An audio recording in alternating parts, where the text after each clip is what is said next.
This is episode 23 with Dr. Deborah Khoshaba. Hi, my name is Leon Gabrielian, and this is the Thriving Life Club, the podcast for those who want to thrive in every area of life. Thanks for joining me today. Welcome to the club. Let's begin.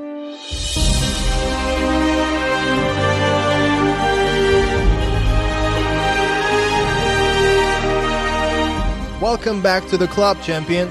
Today, our guest is Dr. Deborah Khoshaba. About 10 years ago, I took different psychology courses at the University of California, Irvine, taught by two of my favorite psychology professors, Dr. Khoshaba and her husband, Dr. Maddi. Those courses dove deep into existential psychology, resilience, coping with stress, and other areas of psychology I'm very much interested in to this day. So I decided to reach out and interview one of them. Dr. Khoshaba, who I'm going to be talking with today, has been a clinical psychologist in Southern California for over 25 years and worked as a therapist, teacher, consultant, and researcher.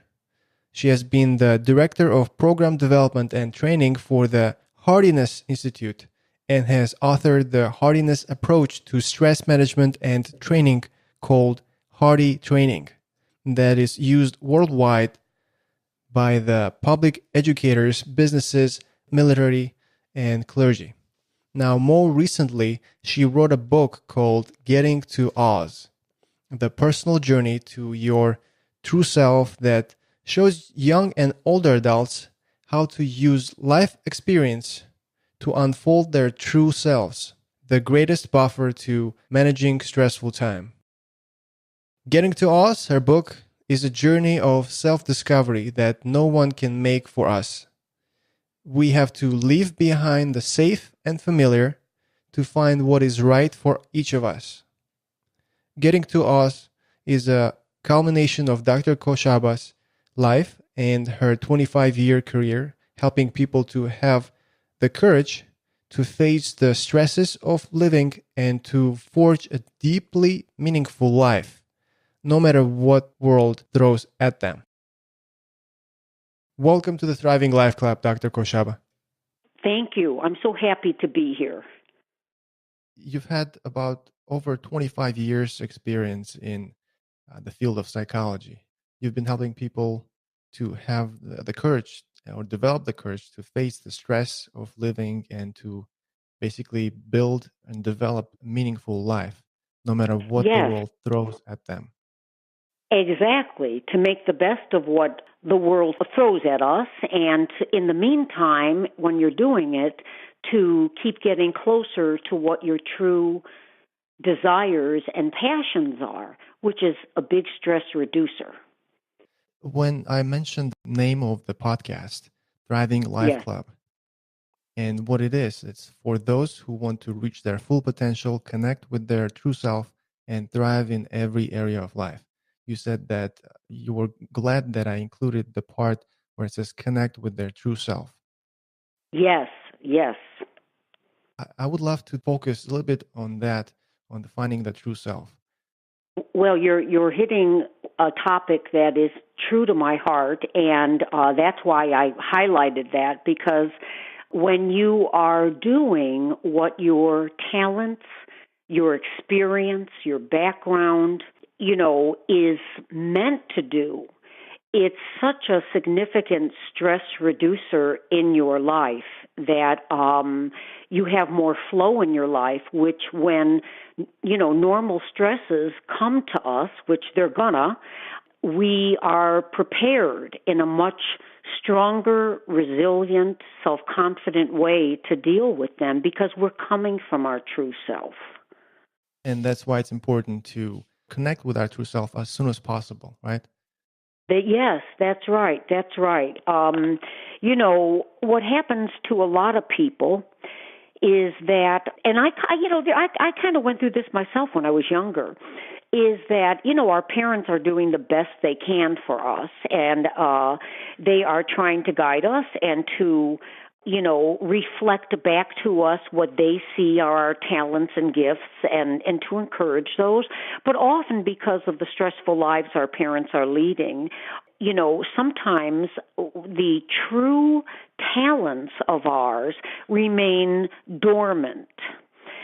So we go through the early part of our life having to sort of bump into ourselves, like, some experience that is unexpected that shows us that someone's a writer, or that shows somebody that they, are an architect, or whatever it may be, but that bumping into oneself, while it is a wonderful thing that happens, if we haven't had the background that showed us what our true talents and intellect is set up for, it takes a significant amount of time out of your life, so and when you get on that road to your true self, no matter when you get on that road, you're just so grateful that it happened, that you are going with that flow of who you are, that, that's a wonderful thing. But imagine if everybody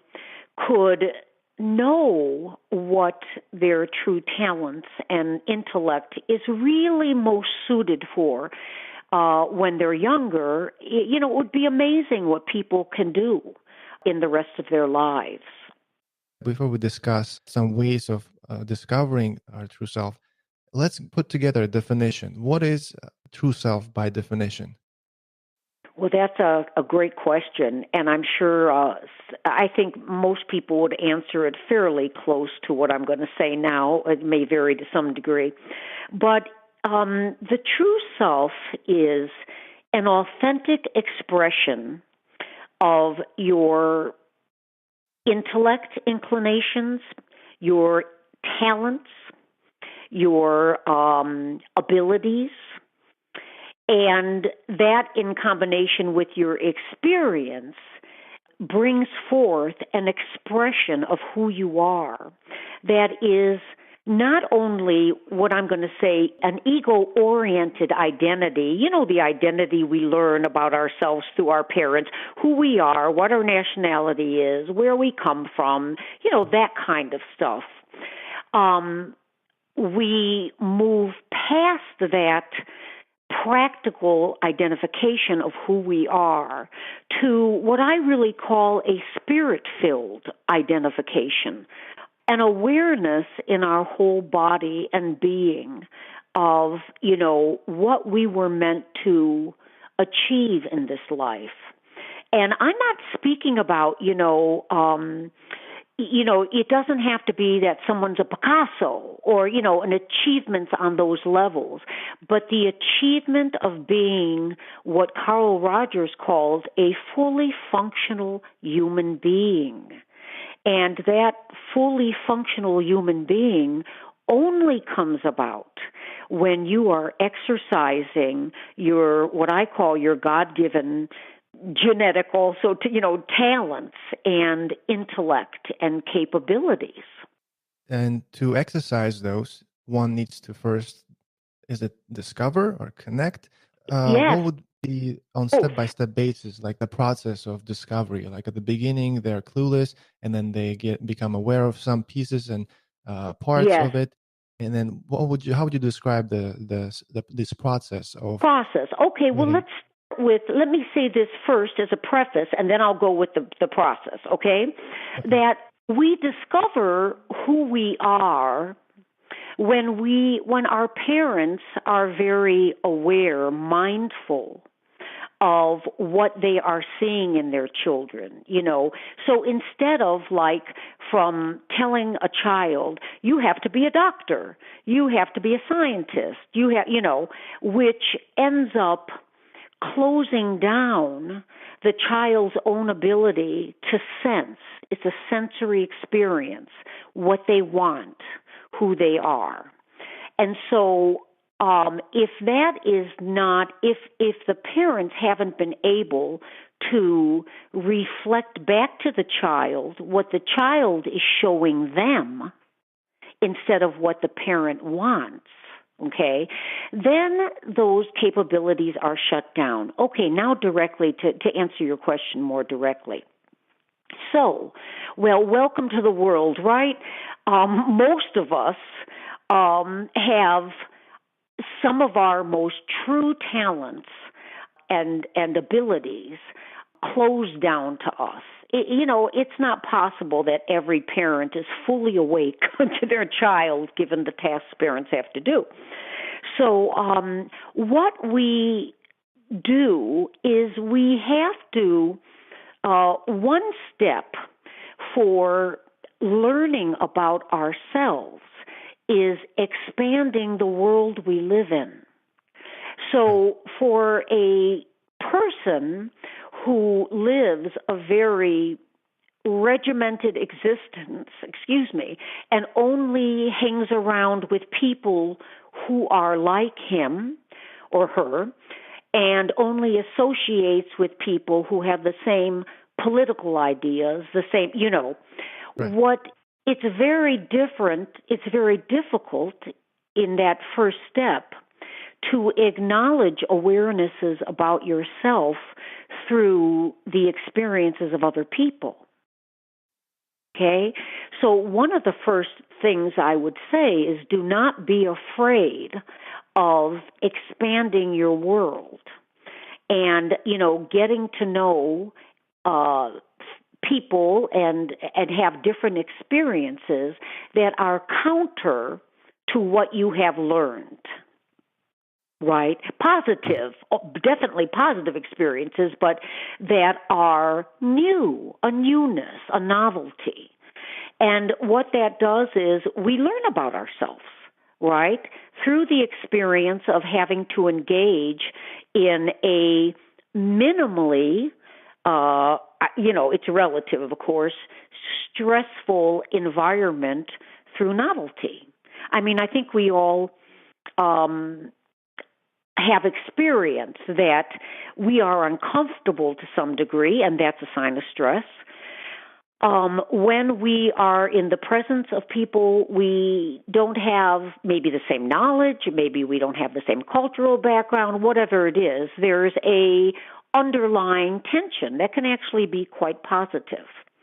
And pushing ourselves in those situations that creates a positive tension increases self-awareness, because we have to start thinking about ourselves at that point. And that's a really important point to this first, one of the things that we should be doing is when we are in new experiences, we are sort of we become inherently self-reflective. Who am I? What am I thinking about? When we are in routine experiences, we go on automatic pilot. Self-reflection shuts off. Mm-hmm. You see? So that would be one of the things that I would say is very important. I'll give you an example. When I did not grow up around academics at all. My parents and my family members were all entrepreneurs and very good at being entrepreneurs. And so I grew up in that environment. So I had little awareness that I had a teaching ability. And, I didn't even know it would be something appealing to me.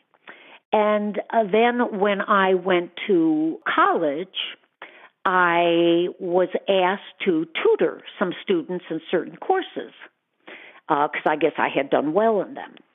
And through that tutoring experience, which of course was challenging to me, I saw two things.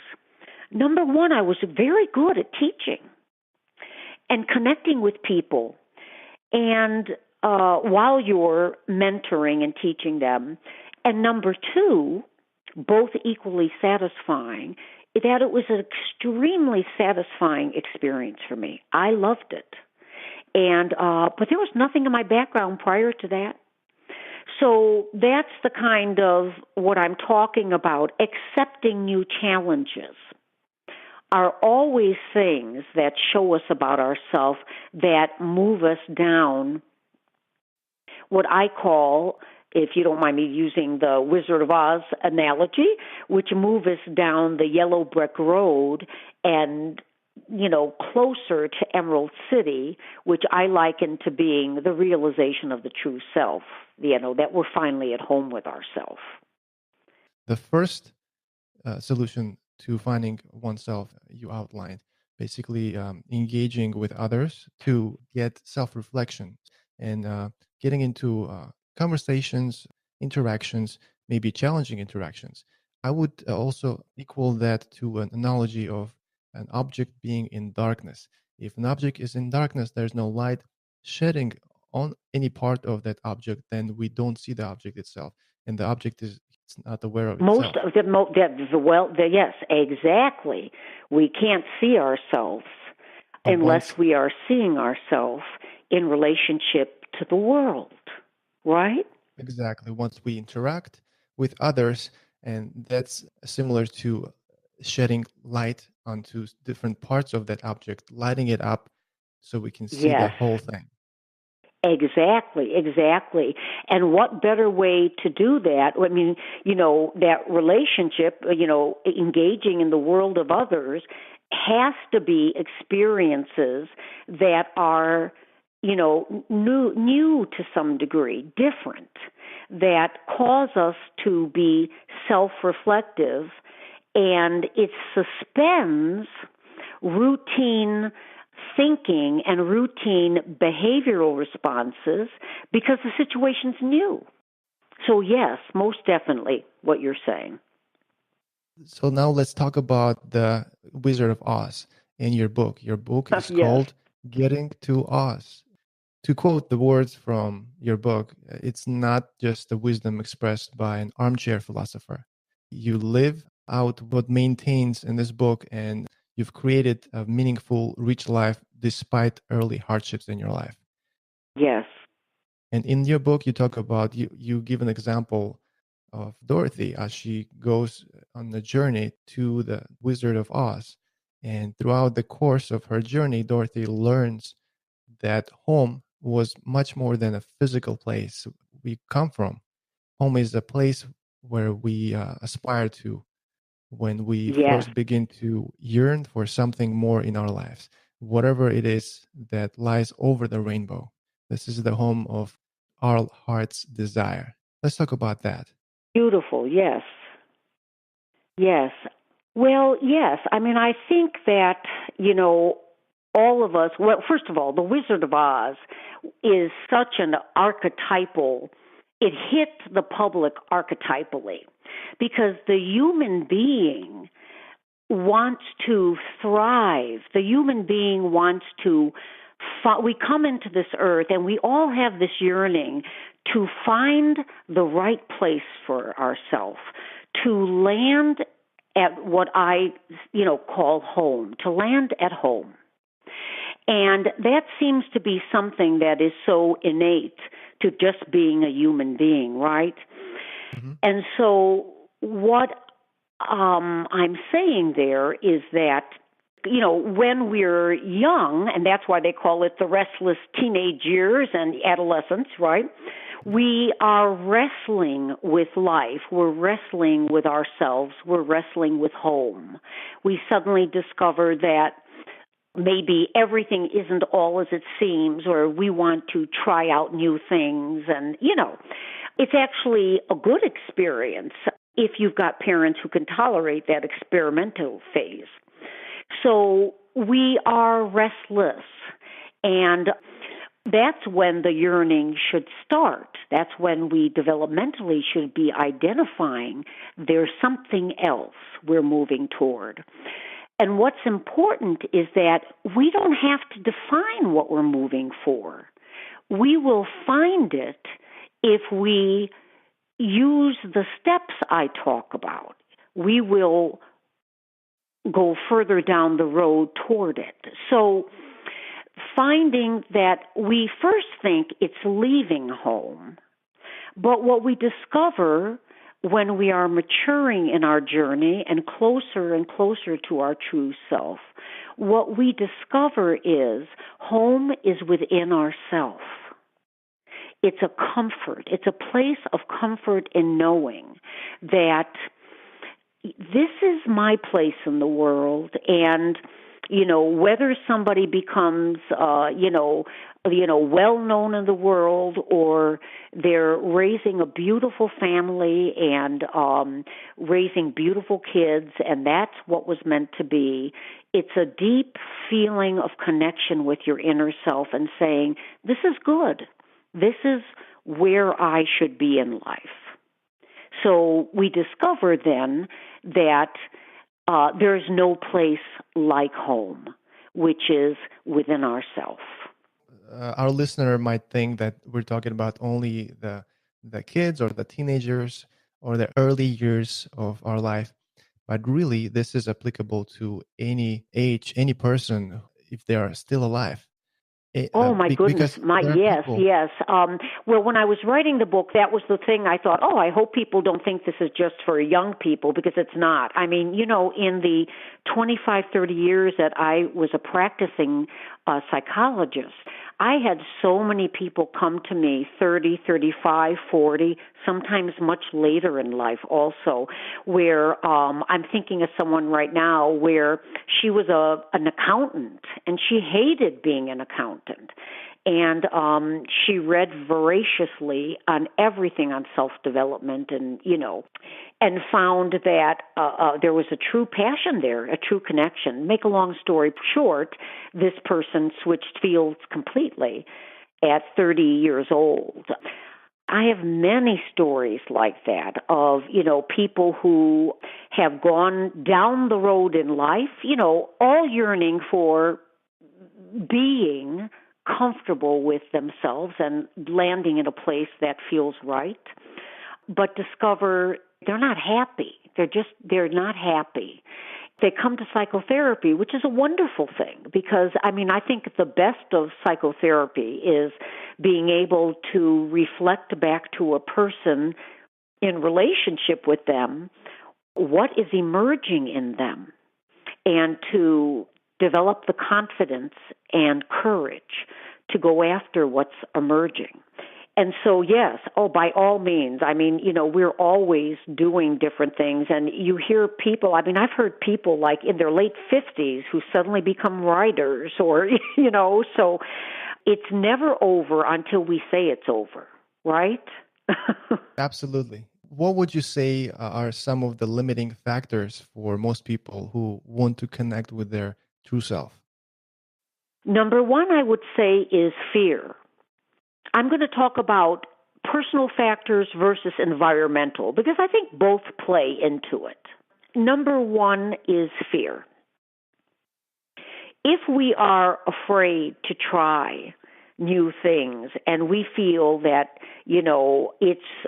I've had people tell me when they're exploring their true self that their family members think they're losing it, or why are they giving up being a doctor? Why are they throwing this all? They'll make more money doing this, right? So one of the things we have to face is our fears. And if somebody can't face that fears, and I always say, walk confidently ahead, knowing in your with horse, the horse blinders, so they can't go to the right, they can't look at all the dissenters, but looking forward and knowing that they're going towards something which is felt on a gut level. And so one limiting factor would be letting the fear overpower you. And some people do let that fear overpower them. I don't want to get too clinical, but I just want to give you an example on something. There's something in our field we call phobic, which is we're afraid of things. I know everybody knows the term phobic. And there are people, personalities, who are counterphobic. Instead of moving back from the stressful situation, they will say, I'm going to jump right in there because I don't like being afraid, right? So, yes, for whatever reason somebody is a counterphobic person, it ends up being a gift unless they do high-risk kind of dangerous things. But the limiting factor would be someone who, might be just a fearful person in life, overly rigid, overly wanting to predict outcome. Because, as we learn later more and more in our lives, it's very hard to predict outcome, especially if we're living freely with ourselves. So that's number one. Number two, I'm just gonna hop to environmental right now. I might go back to personal too. But there are really legitimate environmental constraints on us that prevent us from realizing who we are. And I'm going to give you a good example of somebody who told me a story. None of you know who these people are. This person lived in another country. Actually, he lived in Italy. I won't give you the full background, just simply to say this person was aware that he was gay. He was homosexual. And it just wasn't tolerated in the town that he was from. It was just, living where he was, where he lived and grew up in, it would be very, very difficult to express what he felt was most true to him. And so, there were a number of factors that came together that where he had deep realizations that I need to move, right? So to make a long story short, he really uplifted his life, and he got up and came to the U.S. But he took his craft and developed it here, and there were many, many, many years of hardship trying to develop his livelihood here, but is living free, in tune with who he is, and happy, just very happy. Now imagine if he would have stayed in an environment that was very counter to what his true desires are. I mean, there are so many different examples of the main idea I'm giving here, but I think you can see from what I'm saying that there are environmental pressures that all of us have that can make us shrink back from going further on that yellow brick road. I think one of mine was that I wasn't raised in an academic family, so I was kind of a dissenter. I wasn't going into business, per se. Now, later on, I did integrate business with what I do psychologically, but, even that was sort of that odd kind of going against the family. And families can be one of the biggest environmental constraints on us, which is sad, isn't it? It is very sad. As far as I remember, you also used to sing in opera, right? Yes, I used to sing with the Chicago Lyric Opera. Could you tell me more about that a little bit? Thank you for bringing that up, because that was really an important part of my true self. One of the things my parents were extremely supportive of in me and reflected back to me what they saw as my gifts and talents was my singing ability. And so they nurtured that, so I got into singing lessons. Now, no one had any idea, because nobody in my family was raised with, they loved the music. My whole family loves music. They're musical. But no one really had the experience of opera. So I introduced that to them. And, so singing, it was an interesting thing in my life. At a very early age, I had success. I was hired I was the youngest person hired to be a company singer with the Chicago Lyric Opera, which is, I think, the top 3 opera houses in the world, and at that time. And so it was quite remarkable, wonderful experience. And, to go back to something I said earlier that plays into doing new things, I mean, here I was 21 years old, and my first opera I sang in with as a company singer was, Pavarotti was the singer. It was Elixir of Love, Elisir d'Amore. He was the main lead. And so I got to interact with all these people in very high places in life, and which, of course, reflected back to me more and more of my talent. And so to ramp up, I think one of the really positive things about singing that I didn't really have enough experience to self-reflect upon till I was much later in my adult years, that singing was I had an innate ability to reach people emotionally. And I just didn't know it was going to be through teaching or writing, right? I always thought I would be an entertainer. Mm-hmm. And, I mean, that's the remarkable thing about being a human being, is that our gifts and our talents, we may see it, we may want it to fold out in a certain way, and lo and behold, see later on in life that it was preparing us. It was a foundation for something else that we were meant to do. And but we have to be aware to do that. And so the singing was a very core, basic, true, authentic talent for me, that I often say this as an adult, it was a gift that keeps on giving. I'm sure you understand that. Absolutely. To add to what you said about life and how unpredictable it is, I think Yes. Life makes sense when you look back. Oh, it sure does. Thank you. That was exactly what I'm saying. And, you know, I discovered when I was 23 that I didn't have the financial resources. Opera is a very expensive craft, okay?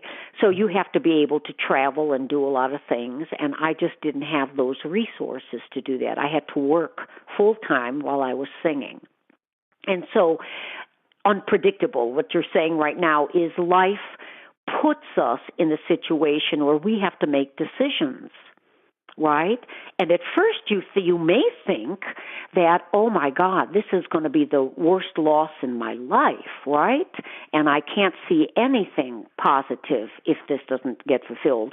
And lo and behold, you do.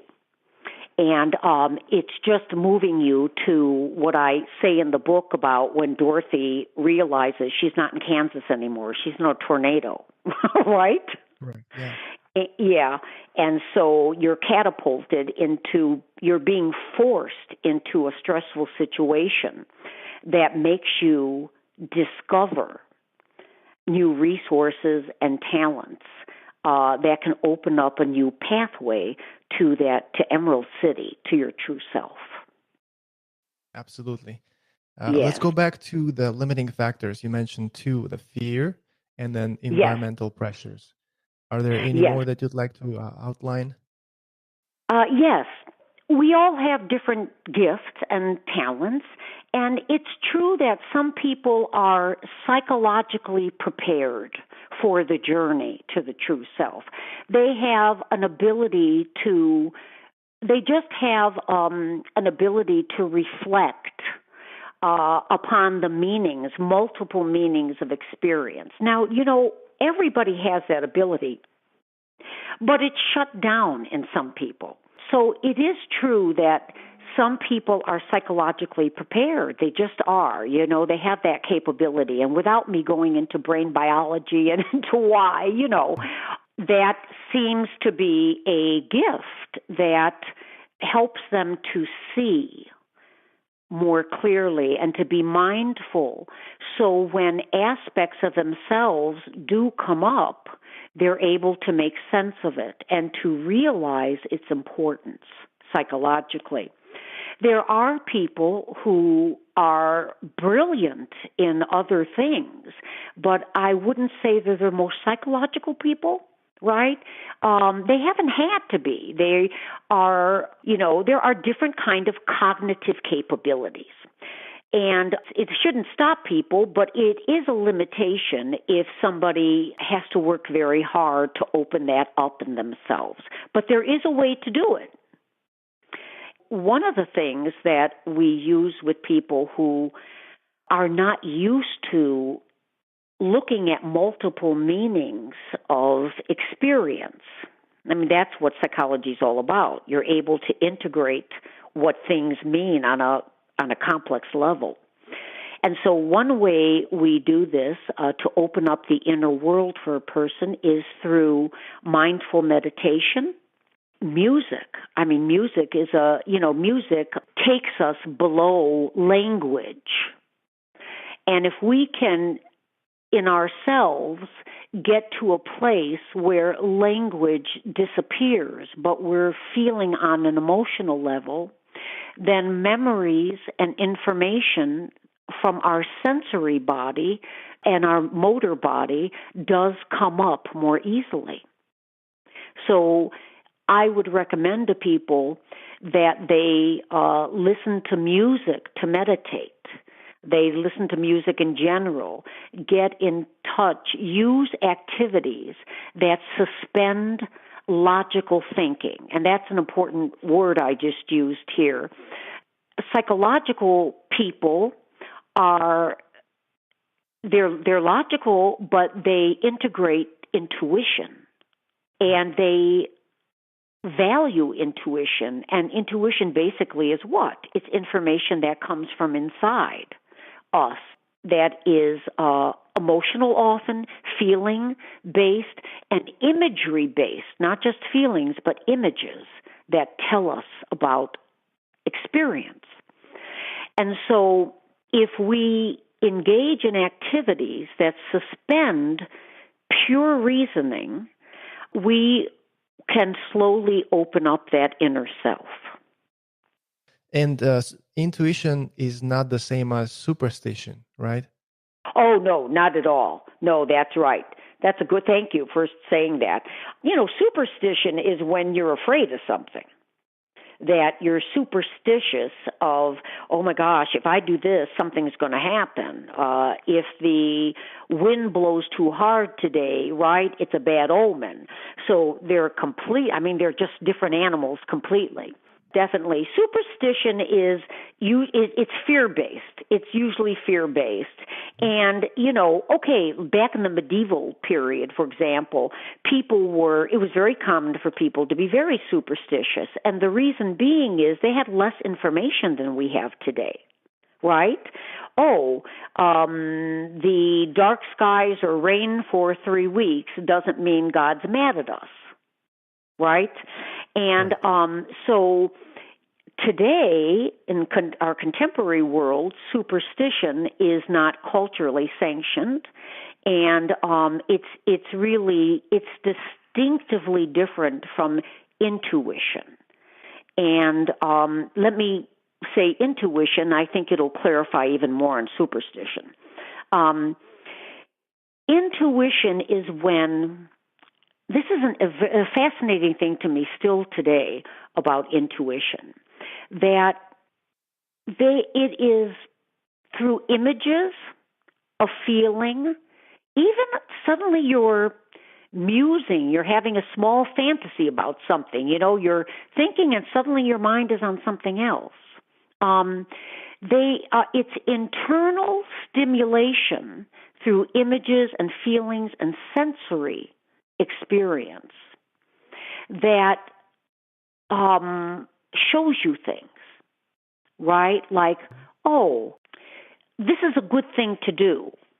When I realized through mentoring students that I was good at this, I could have shut that off right away, but my whole intuition, the feeling in my body, the sensory experience, and the happiness, that's an intuitive feeling, a gut feeling where I did not let my brain circumvent that wonderful feeling that I had. And that's a very important thing about how do we become aware of intuition. We become aware by acknowledging our feeling states. And those intuitions are apart from putting reason to it. I'm sure you've had some of these yourself, right, Leon, where, intuitively you felt something. There may have been no rhyme or reason for it, correct? Absolutely. I would add even more. these intuitions are present, whether we know it or not. Sometimes people learn to avoid them or block them or disregard. I don't know if it's a feeling or not, the intuition. Exactly. There's an author, and forgive me, I can't remember her name, but I loved the way she spoke about intuition. So first of all, yes, intuitions are always there. We just shut ourselves off to them sometimes. But she said, well, how do you know intuitions? That come in you. She says they're flirts, they're flirtations. There's feelings and images that, come up in that flirt with you. And what she meant by that is they're trying to get your attention. And if it comes up enough, then we have to acknowledge, my body is trying to talk to me. My spirit is trying to talk to me. I thought that was a wonderful way to explain how we can suddenly say, why is this coming up so much? Why is this coming up to me? And to realize that your inner self is speaking. I would say it's a different language, just like the language we speak with other people, and we understand cognitively each other. And throughout our day, we are trained, so to speak, quote unquote, trained to activate or use our cognitive mind, analyze, judge, and many other things. But the environment around us, yes, you're right. The environment can shut it down. Does not help us or does not give us opportunities to strengthen our intuition, the other language of our body. Would you say the intuition is I love that, the other language of our body. That's right. What'd you say? Would you say that the intuition is the language of the reptilian brain, the old brain that is underneath this new neocortex that is more I would analytical? say that, yes. I would, yes, most definitely. And, definitely, yes. And I keep mentioning the sensory motor experience because, we retain memories and feelings and images in our muscles. That's why I keep saying that. That's why, even massages, working with the body below the neocortex, right, can open us up to what we really want and what we feel, and to memories that direct us to our true self. Absolutely. A friend of mine actually used to be a massage therapist. He told me that it's very important to be careful and be mindful of different areas of the body. And when you go really work on deep tissue, really get in those knots and that developed maybe as a result of specific experiences, and different parts of body as you massage and work on them might trigger some emotions, some memories. A person might even start kind of tearing, crying a little bit, or going through like a PTSD type of moment. Not really PTSD, but jumping back. You're so right. Yes, yes. No. That's I love that. Massage therapists have quite a. They have to be psychologically skilled to be prepared for the grief sometimes in some people that comes up with deep massage or memories. And so most definitely what you're saying is, which is an indicator that indeed memories, experiences, strong emotions are retained in our muscles, our sensory and motor experience. So I think, the things that we're saying is that anything that helps activities that helps to get us out of the, what we call the logical brain, brings us back to our body. And where intuitions arise, and intuitions are the basis for discovering what path you should be on. I want to say something also that, especially for the young people today, and it's, oh my goodness, when you get older and you say, when somebody's young, like, it's such a hard period, it's such a hard developmental period for so many people. They're trying to discover who they are, what they want, all this stuff. And what do they do? And, is choosing option A going to be right or B? And so I've had a lot of young adults in practice through the year, adolescents becoming adults. And, one thing I always tell them, which I think is really important no matter what age we are, okay, is don't be afraid ever to try something new and discover, that's not quite it for me. Because everything that gives you knowledge takes you further down that yellow brick road. So when I have, young people saying, what do I do and who do I become, to reassure them, no decision is set in stone. You truly are the decider of your destiny.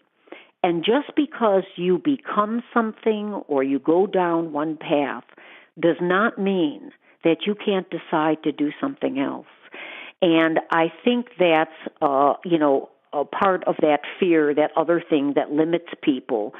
We're often trained that we have to settle on a career in life, settle on a path. And that is a real deterrent from discovering who you really are and returning and finding that place that you call home. I'd like to go back to your story. Sure. So what made you make the switch? Were you studying psychology while you were also singing?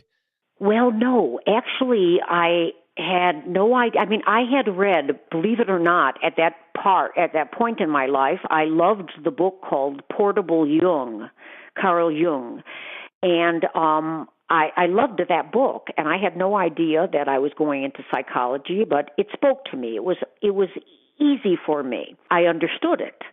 So I read that book at a time when I was singing and working full time, and that's very hard to do physically when you're trying to compete and, make yourself known on a new level in the opera world. And physically, I had physical vulnerabilities from childhood. I was not always physically very strong. So working full-time and trying to sing and all that other kind of stuff, and I was going to music school. I was going to the American Conservatory of Music. That was just physically very hard on me. So a combination of that, the physical issues, but also as well as money. Singing lessons and everything is very, very expensive. So at that point, I didn't have external help. And so I decided, well, I've got to try something else. I had not completely given up the idea of singing completely. I just knew that I needed to do something else. And that's when I actually realized, which was very hard in my life because I was older by then, I was 23, that, oh my God, I have to go back to school, So, because the American Conservatory of Music trained us to be musicians. And I had very little math and all that other kind of stuff that you have to have as prerequisites to go to college or graduate school. So I faced a tremendous fear. It was a fear for me that returning to undergraduate experience being an older student. Now, 23 doesn't sound so old. I know that at this point. But, it was old then. These kids in my class were 18 or whatever it is, And I had to go to math tutors and all that stuff. But I knew psychology was the right field, and I knew I loved it. And I always got feedback in my life. Another way that you know what your destiny is that from the time I was young, I was helping friends. It was just, and so I put two and two together, all that stuff, and decided I should be in psychology. And lo and behold, it took me there. I'm trying to think, 8, 9, 10 years later, I got my doctorate. But that's the remarkable thing that happens when you think it's the worst loss in your life and you realize there's a blessing. Absolutely. And I'm very glad that you made that choice because Oh, thank you. Thank that, you. Yes, go I on. mean, I would not have the opportunity to take your class and Dr. Maddi's class, your husband's class.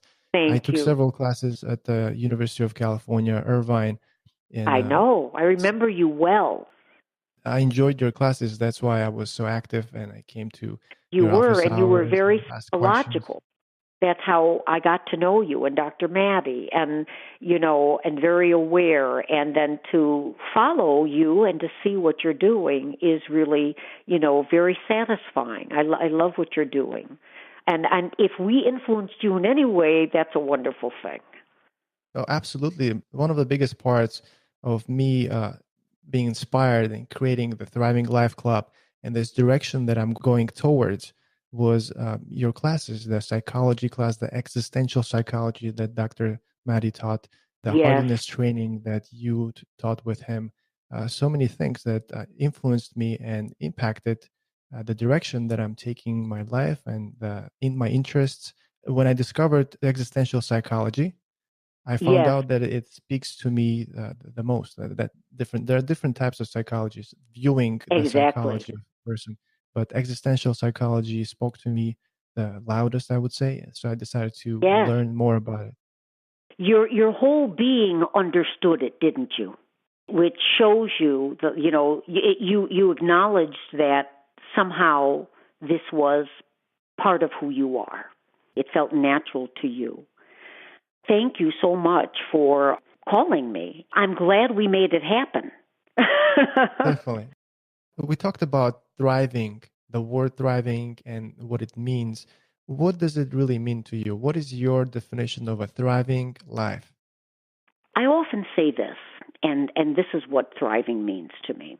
I often say that if my life ended tomorrow, I can truly say to myself that I used life well. I used its lessons.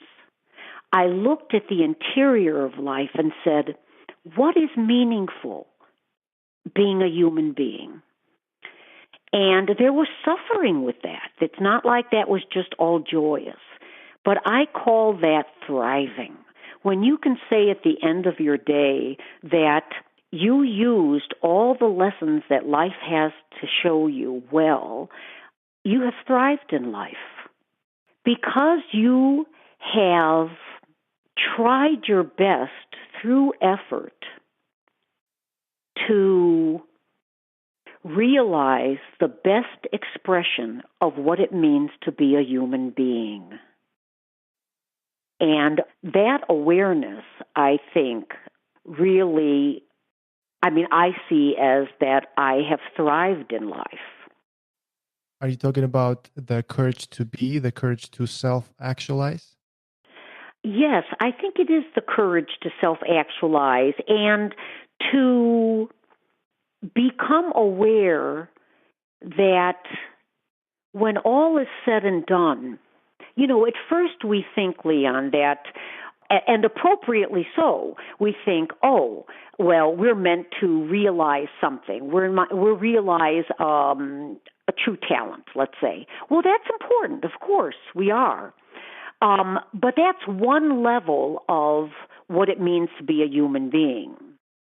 But a meta level, a higher level, I think, is to where you're really, you can say, and I think of thriving as being really deeply satisfied with life. And because you have seen that what you do in this world, as important as it is to us on our journey, is minimal to the awarenesses that come from understanding what it means to be truly human. What does it mean to be truly human?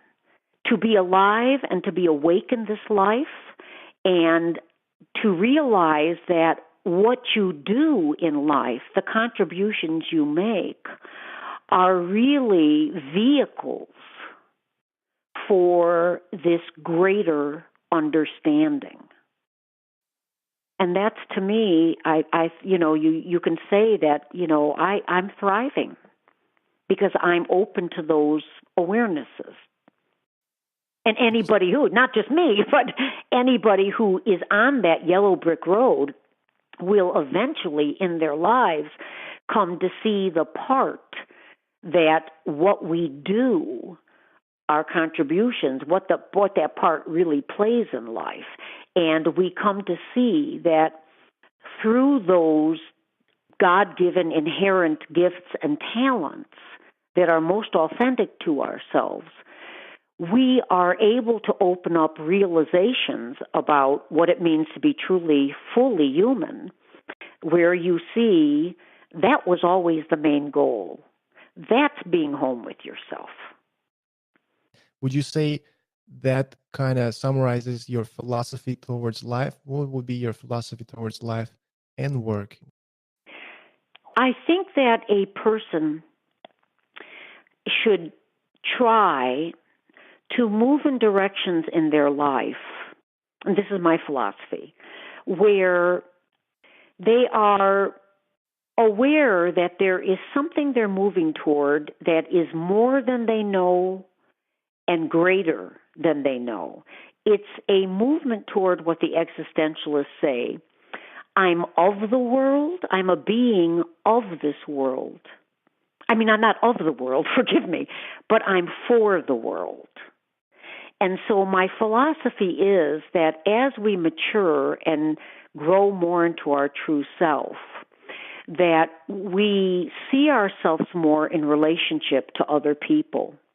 And what becomes, we move more and more away from a self-oriented position in this world to an other-oriented position in this world. And that would be my philosophy of, if we have a measurement of where we should be going in life, it would be moving increasingly toward relationship with other people and seeing how much we are like other people, not our differences, but how much alike we are. No matter where we are, no matter where we live, no matter our religion, we are all people yearning to be happy, to be free, and to fulfill whatever destiny we're supposed to fulfill on this earth. And Right. so, that's my philosophy, that if you're going to move toward anything, move toward being for other people instead of just for yourself. And that philosophy would be useful not just in day-to-day interactions between people. Yes. Also, it would be useful in the day-to-day interactions between countries on a bigger scale. Oh, you're so right. I mean, boy, today, just look at the world today. I mean, we think we're moving in a direction where everybody is being for each other, and we suddenly see a reverse dynamic going on. And, that dynamic, without getting into that, I know there are people who know a lot more than I do about this, but my sense is that reverse dynamic is temporary and that it's meant to stir up things so we can go further toward being for the world, for other people. But you're so right. On a practical level, it's relationships with people in our family, at our work, but it's relationships between countries. Correct. And these are opportunities. What you mentioned, some things that are meant to stir up things. We should look at them as opportunities for growth.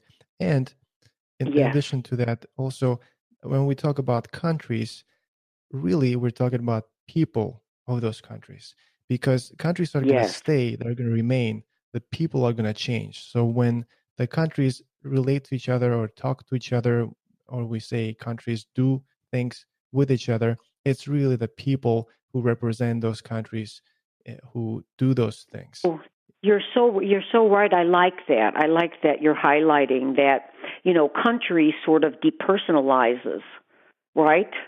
And Right. really, it's people make up the countries. And so our goals really should be, how much are we alike, then are we different? And I think that's a wonderful meeting ground. getting back to thriving life, let's get to more practical and everyday. What are the three things in your life that you need to thrive during the typical day? One thing, I think animal lovers are going to like this, or, people who have animals. I think the caring of, I never had animals in my adult life, really. I mean, we had a dog, a Maltese dog, like we have now when I was growing up, but my mother cared for the dog. We were children.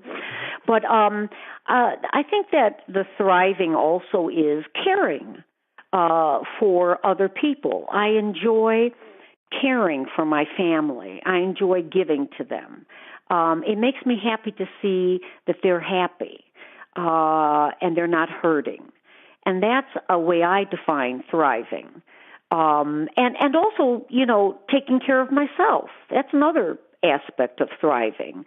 While I'm oriented toward caring for my family, I never forget that being satisfied personally and doing things that I enjoy. This is going to seem simple, but you said practical, okay? But I enjoy girl time a lot with my sisters and my mother and all that kind of stuff. And I always make sure that I get that aspect of myself fulfilled. And the other thing I think of thriving is that I am, for the first time in my life, because I'm really semi-retired, I'm very interested at participating on a national level on issues going on in the world that I feel deeply strongly about. You can sit at home and feel very strong about something, and, that's a wonderful thing. But for me to actually see myself signing up to do things like that, it's a very new thing for me. And it's, I feel it's what was I going to say? That Erik Erikson, he's one of the great psychologists of our time, of all the psychologists. He had an 8-stage developmental theory, and the later stage in life, which I would be, put into, he defined as integrity versus despair. And I thought that was such a wonderful, I loved Erik Erikson's theory, because he defined the last 2 stages of our life of being for other people. One was, he called, let me stay with the despair and integrity. But to be thriving is, I think, to have a sense of integrity, that what you believe you are willing to act on, and showing yourself more without fear. Like, okay, I believe in reasonable gun control. Hey, I would like no gun control. I mean, I would like no guns, but, that's a whole different ballgame. But I believe in reasonable gun control, and I'm willing to go out and march for it. Or I'm willing to fund people who are going to go out and march for it. And it's that kind of truth that I think, in a practical way, plays out into this sense of thriving. 3 things that you mentioned that help you Yes. on a daily basis. Yeah, like caring for others. Could be our dogs, my husband, for my family members, being there for other people. The other thing I mentioned was caring for myself, realizing that to thrive, you also have to take care of yourself. And on a practical level, that also, I didn't say this, but that translates into eating well. I mean, I eat well and, doing exercise. And, I mean, there's a lot of, there's self-care and there's psychological care, and those things help me to feel I'm thriving. And the final thing, I'm going to say it more succinctly, is giving voice more freely to what I really believe, and also at times putting it into action. What do they say? Put your money where your mouth is? Whatever. I'm always bad at these things. But those are 3 things that help me to, on a practical level, help me feel that I'm thriving. Right. And it's very important for people to find out what their purpose is, what their true self is, so that they can start doing that as soon as possible. They can live their purpose, their true self, and support the causes that they believe in, that they act on things that they believe in. Most definitely. At the later stages of any of our lives, I have treated people who approach a later stage of their life with despair, not integrity. They didn't learn by their decisions. And I can tell you personally, it's heart-wrenching. To be with them, it's heart-wrenching because you know that they didn't use life well. And they have to contend with that. We all have to contend with what we do in life. And so definitely you have to get on that journey to the true self to reach later stages in your life where you feel a sense of personal integrity. It's sad when I hear from someone who's 55, 60 years old Yes. saying, "Oh, my life is over. There's nothing I can Yes. do." So they end up wasting that time, that those 20 years, 30 years that they still have. Nobody knows how much time they have on this earth. They end up wasting and waiting for their body to die. Waiting for death. Correct. Yes, exactly. It is sad. It is sad because that's what I said earlier. I always make the joke, that it's not over until I say it's over, right? Right. Exactly. And that means that we're continuing to use life well, the best we can, no matter what age we're at. Absolutely. And given the limitations of our age. What is your biggest fear moving forward? It is losing the people I love in life. We've had animals we've lost, and it's being able to contend with that is the life cycle. We logically know that, and I'm speaking for myself now. Some people may not have that fear, but of course, there have been incredible books on there is Ernest Becker's classic book called The Denial of Death. So this is a big topic, I think, for a lot of people. But I can tell you consciously and practically, losing people I love is you don't want to go there until you're forced to go there. And I know I'll make meaning of it, and that's what we all have to do. We have to make sense of it and continue in our life and continue to realize whatever it is that we are, meant to realize for the rest of our lives. But I would say that's the thing that I would be most conscious of. I have adults in my life now who are much older, my mother and my husband, and these are the things that, of course, become, more on your mind. So definitely I would say it's that, Leon. What would you say is the biggest mistake you've ever made? I'm assuming it's going to help our listener to understand life better or maybe avoid some mistakes that they might be making in the future.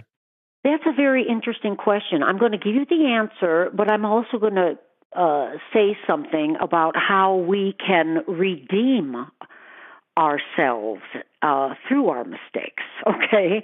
That mistakes are only, let me say it right now, mistakes, and some are bigger than others, you're right, because some take us far away from our true selves than other mistakes, right? But as long as a mistake is used as a turning point, then we redeem ourselves through that mistake. It becomes a learning lesson. And that's the beautiful thing also about being a human being. We can turn a drastic mistake into a great lesson if we put effort into it. So let me give you the answer.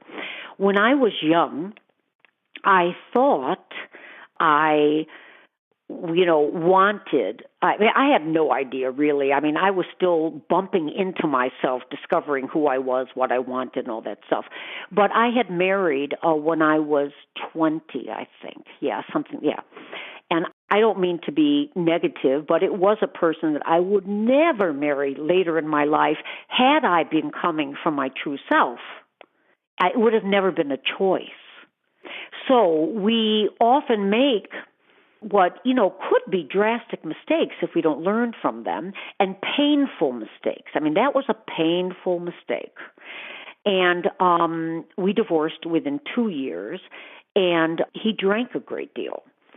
I was very young. I didn't understand that. And my family, nobody in my family drank alcohol like that. And I didn't understand it. I didn't know how to deal with it. Just the whole thing. And so that was a very painful mistake.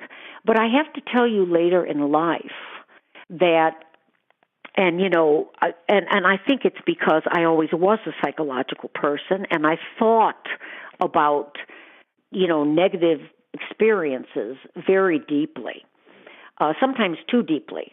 But I reflected upon that, and I have to tell you, that was the turning point. That, in combination with I couldn't afford opera anymore, was the turning point in my life, where I went back to school and was so happy. I mean, it was such the right place for me. So those were two events that coincided with each other that created, what is often called in Christian religion, they call the dark night of the soul. And it was a dark night of the soul. But I used that to grapple with myself and to see that you see that you don't, often in our lives when we make drastic mistakes, we see our options more clearly. And those options sometimes, like, for example, when I was young, it was like, oh, my gosh, I'm going to go to school for the next 10 years? Is this doable? And so that option seemed daunting. But I did it. And that's the way we redeem ourselves, by making sure that we think very deeply about that error we made. We learn something about ourselves and dare to try something new that gets us on the right path. And of course, lo and behold, how many years later, let's see, I met my husband 9 years later.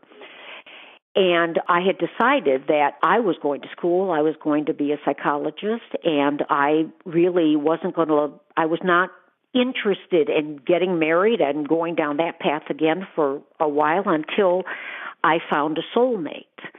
And that's when I met my husband. And that was 9 years later. I'm using a term existentialists use, that we can redeem ourselves from these drastic error of ways that took us far away from our true self by utilizing the future very well. What would you say, what surprises you the most? I think to see how, in many ways, how simple my enjoyments are. When you're young, I used to think I was going to be an entertainer, right? And live that kind of complex life. And then when you realize who you really are, to realize that, you don't have the makeup for that kind of lifestyle, that it didn't suit who I am. I think the biggest surprise was to find out how my enjoyments are pretty simple. Although I always enjoyed relationships. I'm a relationship person, and that was very clear to me. But to see the fulfillment of being with family and cooking and, just those simple things is sort of a surprise. I would have never anticipated this when I was younger. Never. But that's what life does. You know what I often say, Leon, about life? Life has a way of sobering us, right? It's like we have all these ideas when we're younger, and, what we think life is and who we are and all that stuff. And when we take that wonderful journey to our true self, we keep really realizing who we really are. And so I often say life sobers us. It brings us down to earth. Yeah. And some people might have already been there, but I wasn't. Beautifully put. Then what is it about people that is so fascinating to you? I love people's stories. That was so easy to answer because, as a therapist, And also in life. I mean, do you know when I was younger, all my female and my male friends would come to me about their life problems. Now, that should have been a real flag way back then that I was going to be a psychologist, right? So I was kind of the counselor when I was young. And what I realized as, being a therapist for all these years is that I love people's stories. And what I'm saying is that, someone walks in your office, it may be somebody completely from a different frame of reference of life, someone who has, very different experiences for you, someone from a different culture, And then when you hear their stories and you share the world with them and you connect to their world, I've often felt it was a blessing and such a gift to me. I mean, many people have, been so kind to thank me and, thank me for things. I mean, I think all therapists are thanked in general if it's been a good experience. But I've often felt the one who is thanking, because every single one of them brought knowledge to me. I learned about other cultures. I learned about how people construct a narrative about their existence and how that narrative inhibits them, the story they tell about themselves, and how that narrative frees them. And so, I enjoyed that most about being a therapist and working with people to be more in touch with themselves so they can adapt and shift that narrative as they see relevant. If our listener wants to contact you and has questions, what is the best way to reach you? The best place, I'm going to give you 2 phone numbers, but the best place, because your name is in my cell phone and I see you called, okay, is my cell phone, the 949-295-2572. But do not hesitate to call our home if you can't get a hold of me, and that's 702-680-4168. Is there anything you'd like to mention before we conclude our conversation? Well, the only thing I would say is that I think in this world, and, I think we talked about this to mostly, it's implied, but the world as it stands today is very complex. And, for what they have termed the millennials, right? And for anybody in life, I mean, there's a lot of unknowns in this life today. It's not certain that people will get pensions. It's not certain that young people will get jobs right out of school. Everything's shifting. This has happened before in the world. I don't mean this as like gloom and doom, just simply to say we're in a period of a lot of uncertainty. And I think it's extremely important for people to be open that it's okay to try new things. It's okay to change your life. If you have to start over, don't be ashamed of that. It's okay to start over. I mean, so many people are fearful and ashamed of starting over. Starting over is an opportunity. That's what it is. It's not a loss. It's an opportunity. And so that's the final thing I would say, is that we have to be awake more than ever in this life. And so the things that you're talking about and the Thriving Life Club, the Getting to Oz kind of idea, and all the ideas of the people that you have interviewed, these are extremely valuable, especially at this time in life, because it's harder for people to skate by, and there's unusual stressors. So that's what I'll leave you with today. And on that beautiful note, I would love to thank you for joining us at the Thriving Life Club. I really enjoyed our conversation. This has been a wonderful experience. Thank you so much. And there we have it. Another amazing guest has visited our club. Make sure to subscribe to the Thriving Life Club podcast on your favorite app. Simply go to thriving.lifeclub.com/ and the name of your favorite platform. iTunes, Stitcher, Spotify, Google Play, YouTube. You get the point. You will find the show notes, the episode freebie, and the resources mentioned during the episode by navigating your browser to thrivinglifeclub.com/ and the number of this episode. For example, for the episode 3, you would go to thrivinglifeclub.com/3. For the episode 7, you would go to thrivinglifeclub.com/7. We want to make this podcast the #1 podcast on iTunes in its category. When you feel inspired, head over to iTunes and give us a quick review to keep the podcast commercial free and get it discovered by more people like you and families like yours. Rate and review the podcast on iTunes and share it with your friends. Let's inspire more people together. And until the next episode, just remember, start where you are, use what you have, do what you can, live a thriving life.